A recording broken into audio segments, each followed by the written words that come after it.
The First Coast's most accurate forecast from the First Coast News Weather Team, certified by Weather Rate, sponsored by AC Designs. Well, Tim, yesterday we talked about the chance for some rain today.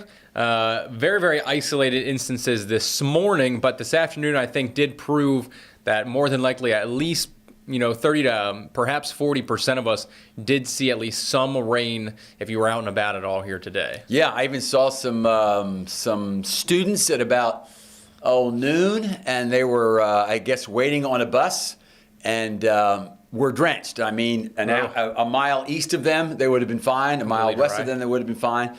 But that's why it is, I think, helpful when we can at least say, hey, there might be some showers out there. But I mean, admittedly, both of us were still kind of iffy about it yesterday, right? Yeah, very much so. Now, of course, you were here late last night. You saw that band coming toward the coast. Mm-hmm.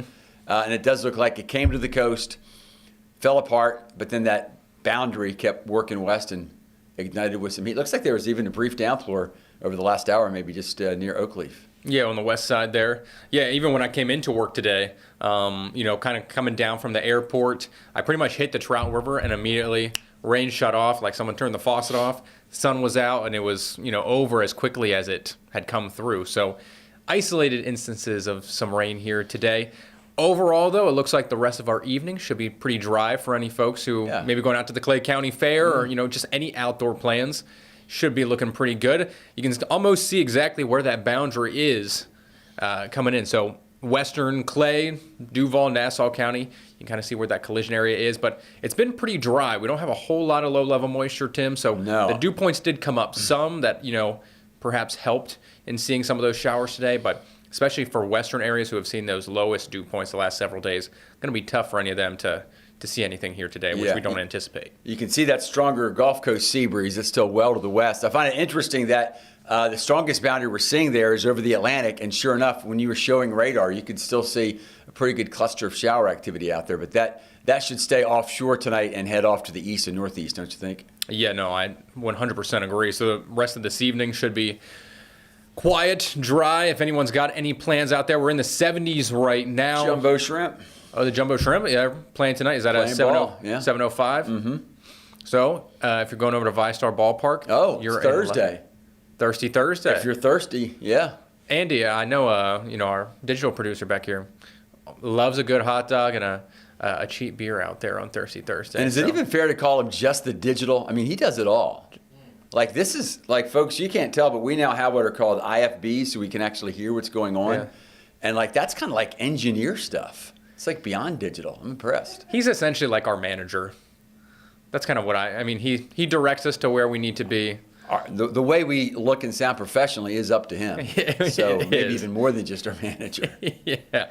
Well, we're going to switch gears up here at least a little bit now. Meteorologist Robert Speta, he put a lot of work together into kind of putting a story together that's going to air in either the 5 or 5:30 on First Coast News later this evening. But the trivia question for the day, Tim, and I know you and Robert talked about this a little bit. Yes. I wasn't really as much a part of the conversation, so all of this is generally new to me. But the highest wind speed ever accurately measured took place on April 10th in 1996. So what was that? That was 28 years ago. Mm-hmm. How high was the wind? Now, I know you guys discussed it. But now to me, and maybe we're going to get onto this, to me what was very interesting was where they measured it. But okay. Let's go with the numbers for now. What do you think? My guess is going to be 253. Boom. Am I right? You're right on. Okay, yeah, because I'm thinking, I know there have been winds recorded above 200. Right. Especially in some tornadoes. 300, I don't know if I've ever heard of that, unless if it was like real high altitude, but even that seems a little bit of a stretch. And that's another interesting thing. So this included altitude. Now this measurement, Robert told us, was actually at sea level, and there you see the answer. But no, so now this is any wind-related storm at any altitude. Okay. So there you see the location, but that gets, at least to me, to the other point. That as a meteorologist, but even as a young weather freak, we all would hear about where? Mount Washington, right? Yeah. And evidently, and that is at altitude. What remember the height that is? 4,000? I mean, it's the highest point east of the Mississippi. Yeah, That's what, so it's all I getting know. up toward 5,000 feet. Yep. Which is high. It's above the tree line. But of course, as we know as meteorologists, the higher up you get, the higher the winds are. Mm-hmm. So I've always felt like that was almost an unfair. Like, what if we had an anemometer at Pikes Peak? At 14,000 feet. I bet we'd have higher winds. But this is actually at sea level because of Tropical Cyclone Olivia back in 1996. Evidently, Chevron owns an island out there. Okay. And so not a lot of people beyond the workers, but their gear. Because I think that's another thing that happens is that, first of all, that gear has to be in just the right place and just the right time, but then it also has to handle the wind. I remember when we moved to Corpus Christi, Texas, which was a year after Celia hit. And I think even to this day, when they say what were the highest winds for Corpus Christi, it's estimated at over 160 because at Corpus Christi, their anemometer was sustained 120 and higher gust, and then it blew off the roof. Oh, okay. Yeah, so we really don't know what the highest winds were when Celia hit. What was that, Andy? I have a surprise. Okay. Apparently, Andy has a surprise for us. Okay, is that coming up now? Oh, wow. Mike Prangley. Hey, what's up? Good to hear you. See you. How y'all doing? Folks, Mike Prangley is actually running Wow. and talking. Yeah. And listen, and you can tell this is live because you can hear him on the deck. Have you run on this deck before, yeah. Mike? It's not going to collapse, is it? No, it's all good. We're in Rivertown right now, and look at all the beautiful river. Okay, so you're in Yeah, Rivertown. So you're on the east banks of the St. Johns. Yeah, just a little north of Orangedale. Gotcha. And Hey. I'm glad you wore a bright blue hat and bright pink T-shirt because we were afraid we were going to lose you out there along the river. Yeah. Hey, we've got beautiful weather. I just called in to say hi, and you do a great job. I'm a big fan of yours. We are a fan of. Oh, look at the Wow. beautiful cypress. Hey, Mike, we got a meteorological question because we're still wondering, beginning to see some Yeah. clouds. Do you think that maybe the few showers left that you might get something develop on the east banks? Maybe get a little east bank St. John's sea breeze come in against that little stuff trying to come in from the east? Yeah, well, you know me, I'm carrying a little dew point meter here, a little anemometer, and I think the drier air moved in, so I don't think we're going to see any more. All right. In fact, I think it's the dew points I wanted to talk to you about. Now that we have lower dew points moving in for the weekend, I'm thinking we're going to have a forecast. What do you guys think? So I think the interpreting what he's saying is almost tougher than the weather. Yes. That is a beautiful shot, Mike. Soaking up the Yes. sun. And I love the shirt. You know, that's a great marathon right there. How's that? Better? Oh, that's perfect. Okay. That's perfect. So Okay. so All right, Mike, so I so stopped you running. Mike, you do not think we're going to get any more showers coming up against the east banks of the St. Johns? Not seeing that right now, All Timmy right. D. In fact, we're seeing some fragmented clouds there. You see up toward there? So you see the clouds aren't building anymore like we saw earlier this morning. All right. So if you know, we had that vertical development, higher dew points, and now we're getting a much drier breeze, it looks like, coming in here. So I think we're done with the rain today, but of course the front we've been showing, that's coming tomorrow, and that'll bring us maybe an hour or less of a hit or miss showers by late day. Okay, we're going to put you on the spot because even with amongst the weather team, we're having a hard time deciding tomorrow. Do you lean more toward only 40% of us getting a shower or more toward 60% of us? Oh, definitely 40%. Okay. Yeah, that front's it's moisture starved, so to speak. It's not like after you've been running like I have been for 3 miles, and You're moisture starved? So I'm moisture starved like the front, and yeah, the front doesn't have enough juice to it tomorrow, so it's not going to be a huge deal. No severe weather. We deserve a break. It's been a busy here on the St. John's lately with that severe weather, as you know. Well, I know that Ross and I both respect how definitive you are in your forecast. Now, I'm going to come off the topic, and then after this, Ross, I will shut up in case you want to say anything. But Mike, I have to tell you, as you know, well, for whatever reason, my pace can't really keep up with you anymore. But I have to tell you, there's somebody on your wings. Ross Mummah ran a 7:03 mile this morning. I did. Okay, that's very impressive, Yeah. Ross. I think we'll have to run the gate next year together, and it should be fun. But once I come down that bridge, as Tim knows, I'm very competitive, so I can do a 6.5. I think. Oh, yeah, you'll just knock them right off the bridge. You know me, yes. In fact, I beat a Kenyan once. I actually raced against a Kenyan, and if I get in my groove, there's no stopping me. Doesn't matter if it's the all-star Kenyans, but basically, he pulled a hamstring as I ran up next to him. I think I scared him, and he pulled a hamstring, and he had to drop out. So I won that race. It's not often you can say you beat a Kenyan. That is for sure. No, I think the biggest thing is, can we get Anthony Austin at that exact same pace as the two of us? I think that is the larger feat. Well, Anthony's a great guy to run with. In fact, it's funny you should mention Anthony because we've done runs out here in Rivertown together.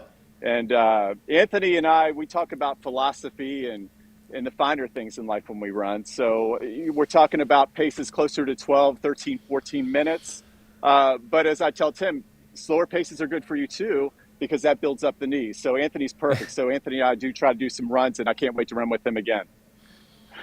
Mike, thanks for joining us. One last question. If people want to go where you are, is there a running trail or you run on the side of a road? This is a running trail. Rivertown, wow. Riverfront Park in Rivertown.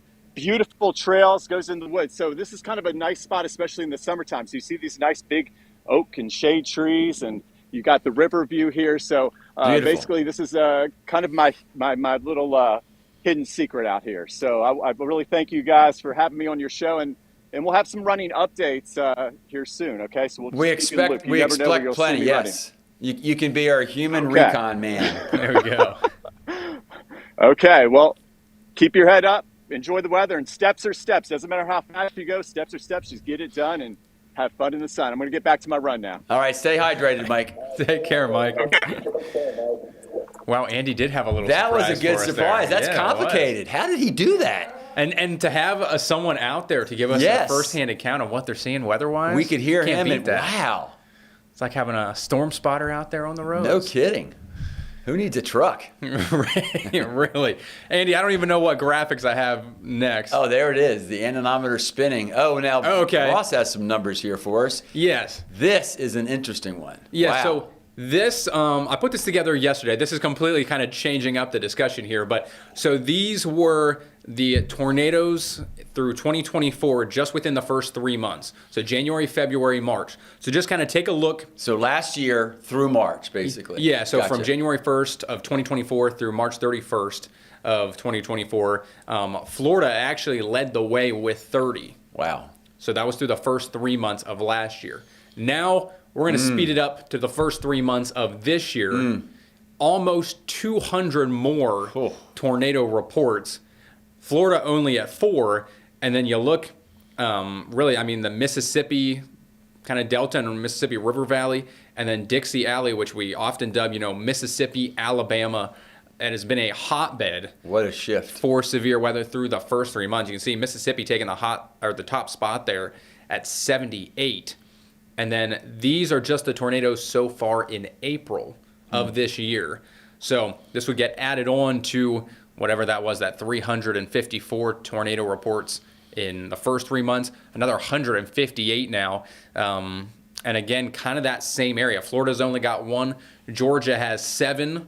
Most of those, though, are not around the first coast. The Ware County tornado earlier this week was the only one for our area. So, I mean, Missouri, Mississippi, Illinois taking the top spot here so far this month. So just kind of to show how active it is. In the last 15 years, I think we're in 3rd. Wow. For the most, And my guess is, just by looking at the geographical shift, that is from a big bullseye over Florida at the beginning of last year to now more toward Dixie and up toward Illinois this year, that my guess is that not only has there been a geographical shift, but the percentage of those that were, what do we call significant tornadoes or EF2 plus, I bet was higher also. It was much higher. Yeah, I don't have that data, but where I went for all this information, Storm Prediction Center, it's available to the public. It'll also break it down which ones were thought to be EF2 or higher. So reason I wanted to show that is because there is another storm system, yet again,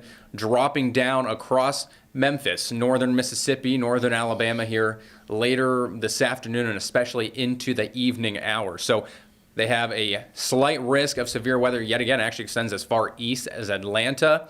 And that very same storm system will eventually, Tim, reach us tomorrow. You heard Mike Prangley talk a little bit about it. He's much more definitive on just the 40% coverage for rainfall tomorrow. I think give him credit. He swung. Well, and I will say it's been pretty consistent, at least over the last several ones, for southeast Georgia, not having much, if any, rain tomorrow. It does kind of look like until you get down towards I-10 and then further south, that's when things would perhaps develop. But latest run here, this is the IBM or the graph model, really not showing anything. No, so that is a lot less. Completely locked in with what Mike said there. But nonetheless, Storm Prediction Center still does have us in a marginal risk of severe storms. So I think at the very least, we see some scattered showers. At the most, maybe 1 or 2 isolated storms, Tim. Here's what I'm going to be watching for very closely tomorrow morning, Ross, and that is, and you could even see it briefly in your model, that there's going to be an outflow boundary that's going to blow out of that line of storms tonight, right? Yeah. And that if that outflow boundary is south of Duval by, let's say, 9 tomorrow morning, then I'm going to agree with those lower numbers. If that outflow boundary is still north of Duval, then I'm going to lean a little more toward what we're thinking is maybe more towards 60%. Because when that would drop south, it would be during the peak heating. Right. A little bit of extra and instability. Still have some moisture to work with, right? Yeah. But if it's already south of Duval by 9 in the morning, then yeah, to me, then that next maximum is going to be well off to the east and southeast. And I think I do have, this is the exact same model I had just showed. So yeah, kind of just a zoomed in picture showing the same story. So perhaps we're maybe a little aggressive on the overall rain chances tomorrow, but I think the picture you're showing people is certainly the timing we feel good about, but the overall picture of the farther to the north or northwest you are, the less of a chance, right, tomorrow afternoon of a thunderstorm. Yeah. Whereas the more to the southeast, then slightly better chance for some higher rain. risk, yeah. So we'll continue to kind of update that here over the rest of tonight and into tomorrow. Key takeaway then after that, we got a beautiful weekend here across the First Coast, Tim. I mean, low humidity, dry skies, comfortable temperatures here as well. And then looking ahead to next week, we got a big warm-up on the way back into the upper 80s. Tim will have all the details on that coming up on First Coast News at 5. But for now, we're going to send it, not back to whatever I guess the programming was. We're done here, I guess. Right, Tim? We actually get to go to 422. You said 420, Andy. 422. He actually said 422. You know, What? as an old man, my memory's getting worse, but I was trying to do such a good job. You were. I mean, I was like looking over. I'm like, You I'm were going to get cranking. this. but we still so since we have time, I'm crushed right now a little bit. I thought I was so locked in. what we feel confident about, folks, is the time because I can look at it. But it will not rain this weekend. It will not rain on Monday. And notice that 10% Tuesday.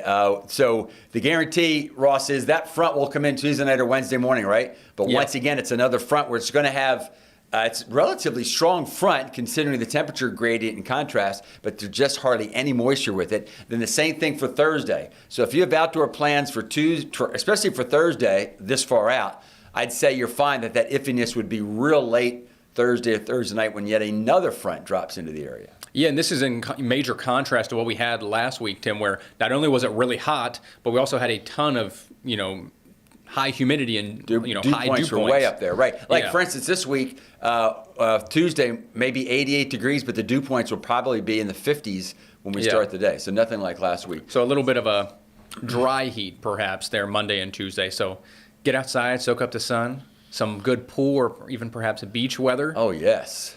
Especially with winds out of the west there. Yes, indeed. Monday and Tuesday, some good surfing for you, Tim. And Hopefully. actually, speaking of surfing, I only have 14 seconds left. Tomorrow morning, because we still have some of it as swell from the winds we had, tomorrow morning, I will be doing some research for you. And All righty. I'll let you know. Yeah, get back to us. Yes. Surfs up, folks. Take care.